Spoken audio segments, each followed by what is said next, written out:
গতকাল রাতে টিএসসির ছাত্রদের টাকা উত্তোলনে ছোট থেকে শুরু করে বৃদ্ধ বয়স্ক অনেকেই বিভিন্ন রকমের সাহায্য সহযোগিতা করেছে। এটা দেখে আসলে স্টোনিস্ট হওয়ার একটা বিষয়।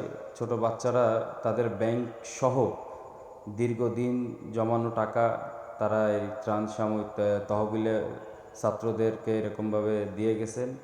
বিশেষ করে ব্যবসায়ী থেকে শুরু করে বিভিন্ন শ্রেণী মহলের মানুষেরা যে যেমন পারছেন সাহায্য সহযোগিতা করছেন, এবং বিভিন্ন ব্যবসায়ীরা বিভিন্ন রকমের পণ্য বা বিভিন্ন রকমের যোগান দিয়ে সহযোগিতা করছেন। বিশেষ করে ছাত্ররা চেন অফ কমান্ড যেভাবে কাজ করছেন, এই কাজ দেখে আসলে দেখেন একে অন্যকে কীভাবে সাহায্য করছে। এটা দেখে আসলে আমাদেরকে নতুন একটি প্রজন্মের শিক্ষা দিচ্ছে। বাংলাদেশের মানুষ, বাংলাদেশের ছাত্র জনতা আজও আছে, ছিল, থাকবে।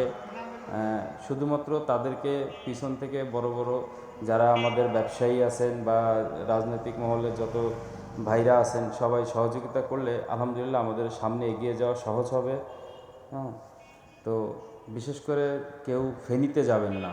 ফেনীতে বর্তমান যে পরিস্থিতি খুব ভয়াবহ, যা ধারণার বাইরে। ধন্যবাদ।